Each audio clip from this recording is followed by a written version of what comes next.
Quarto passo, o storyboard.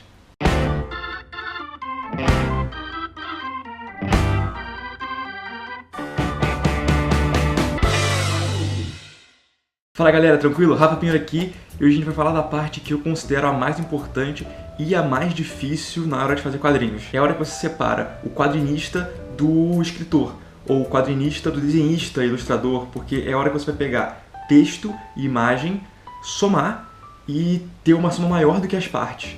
Você vai ter narrativa gráfica e isso não é simples de fazer. A sinopse te dá uma noção de que história que você vai contar e de como você vai contar essa história, mas é agora que você vai transformar essa história, essa ideia, em páginas de quadrinhos. Você vai materializar de fato a sua ideia em quadros, balões, sequências, e é isso que a gente quer fazer aqui. Eu normalmente trabalho com uma boneca, que é um livrinho. Eu faço isso aqui, eu mesmo monto. Isso aqui são folhas A3, que eu dobrei ao meio para ficar A4, e grampeei, e eu consigo desenhar as páginas aqui dentro. Nos tons de Tessa, eu fiz metade disso. Eu peguei uma folha A4, dobrei no meio, grampeei e fiz vários caderninhos A5. O seu formato não interessa, você pode nem usar um caderno desse, você pode fazer simplesmente folhas avulsas desenhando. Eu particularmente prefiro o caderno e recomendaria quem está começando a fazer um caderno também, porque você vai ter a coisa sempre juntinha e definida, você pode levar para os lugares mais fácil, e você vai poder ver como funcionam as páginas juntas. Você vai ver o que tem de um lado e o que tem do outro, como que elas se relacionam. E isso é muito importante na hora de fazer quadrinho. Junto da sua boneca, eu chamo isso de boneca por causa da formação de arquiteto, eu não sei se tem um nome melhor pra isso na verdade, mas eu vou continuar chamando de boneca e depois vocês me dizem se tem outro nome. Junto da boneca eu tenho sempre um sketchbook, porque eu posso fazer rascunhos no sketchbook, eu testo coisas no sketchbook primeiro e jogo na boneca. E vice-versa, eu faço uma coisa na boneca e mas será que isso aqui ficou bom? Aí eu volto no sketchbook, faço algumas variações, não, isso aqui tá melhor, eu apago e faço de novo. Então o sketchbook é essencial para estar do lado. Eu sempre falo de sketchbook porque eu sou viciado em sketchbook e eu realmente acho que ele ajuda muito no processo de produção de qualquer coisa que se relacione com criatividade. Eu tenho um vídeo sobre sketchbooks, que se você quiser dar uma olhada, vale a pena. E ele, junto com a boneca, mostra que você precisa de etapas de processo. Fazer quadrinhos não é simplesmente pegar uma folha de papel, uma caneta Bic e desenhar um monte de quadros com bonequinhos e balões.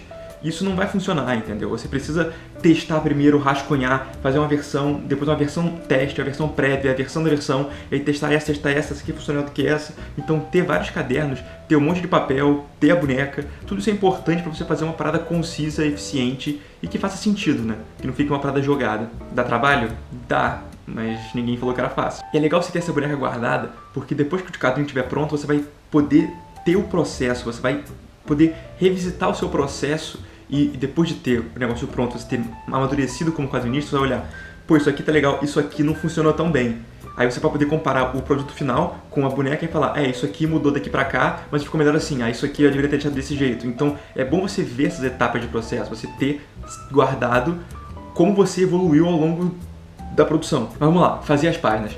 Quando você vai fazer as páginas de quadrinho, você precisa levar em consideração alguns aspectos muito importantes que vão mudar completamente o jeito como o leitor vai lidar com as suas páginas. Eu vou usar como exemplo alguns storyboards do Salto, que eu tô nesse exato momento aqui na França fazendo essa parte, que tá dando muito trabalho. Eu tô há mais de uma semana trancado em casa, só dormindo, comendo e fazendo isso, mas eu tô muito satisfeito porque tá dando certo e eu tô muito feliz com o resultado. Então vamos lá destrinchar esse trabalho. A primeira coisa que você tem que ficar ligado é na direção do olhar.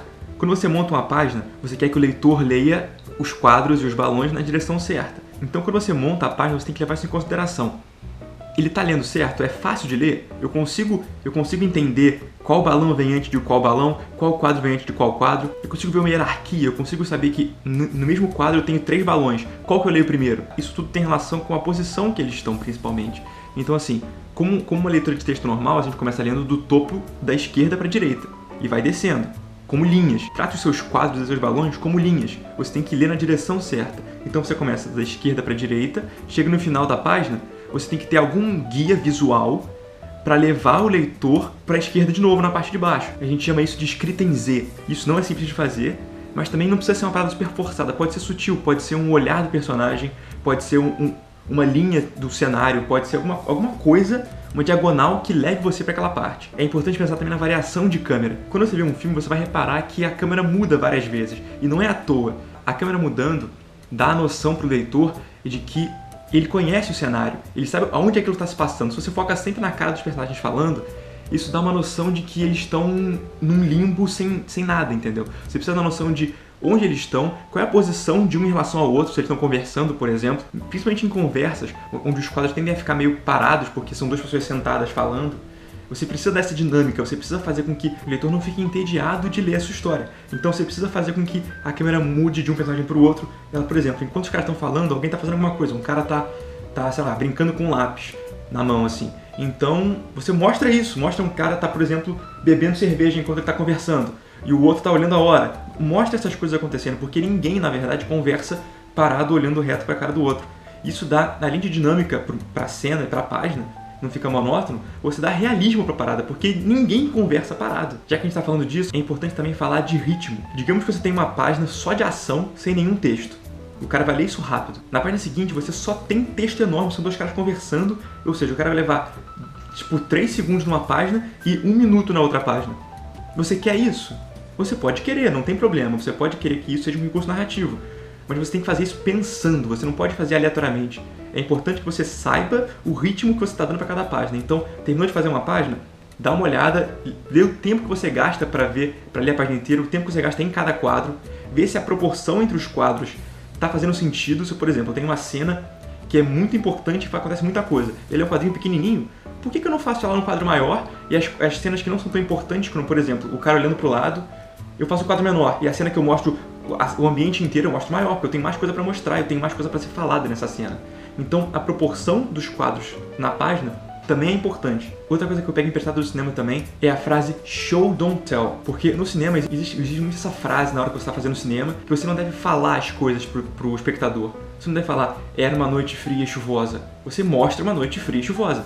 A mesma coisa vale pros quadrinhos, você não precisa falar, dois personagens estavam andando no bosque e tem 2 caras andando no bosque. Pra quê? Corta esse texto, o leitor não é burro, ele vai ler aquela imagem e vai entender, eles estão andando no bosque. Você não precisa falar que eles estão andando no bosque e colocar eles andando no bosque. De repente, eles olham pra trás, e aí ele olha pra trás. Não, cara, se você tá falando que eles olham pra trás, então o seu desenho vai ter que ser outra coisa, entendeu? Você, por exemplo, alguém tá chegando atrás com uma faca, e aí você escreve, eles olham pra trás. Mas não é recomendado, você tem que mostrar as coisas. O importante do quadrinho, como eu falei no início do vídeo, é que o texto e a imagem se complementem, eles têm que casar, eles não tem que se sobrepor, eles não tem que competir, você não tem que fazer com que o texto queira dizer uma coisa, a imagem queira dizer a mesma coisa e briga quem diz melhor.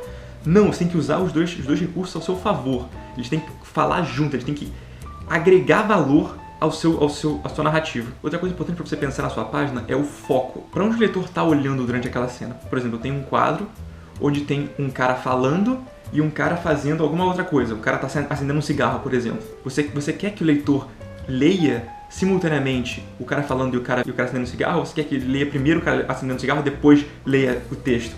É complicado você dizer isso, na verdade existem várias teorias sobre como que a gente absorve uma página na hora que a gente lê, eu não vou entrar nesse mérito agora. O importante é, você pode salientar, você pode tentar indicar para o leitor o que você quer que ele leia primeiro, dando hierarquia para as coisas na cena. Você pode colocar, por exemplo, eu quero que ele veja o texto primeiro, você coloca o cara que está falando em primeiro plano, ele está na frente.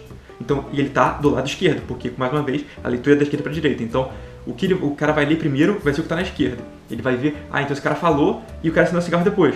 Se você quer o contrário, você troca a posição dele, você bota o cara que está acendendo o cigarro na frente, grande, e acendendo o cigarro primeiro, na esquerda. Então, ele acendeu o cigarro e depois o cara falou. Então você pode brincar com esse tipo de coisa através do posicionamento e do foco que você dá para cada objeto na cena. Tudo isso é importante, você tem que pensar em tudo isso enquanto você está fazendo a sua página. Eu sei que é difícil, eu sei que não é uma tarefa que você... Poxa, mas eu queria fazer um quadrinho, eu só queria rabiscar uns quadrinhos ali.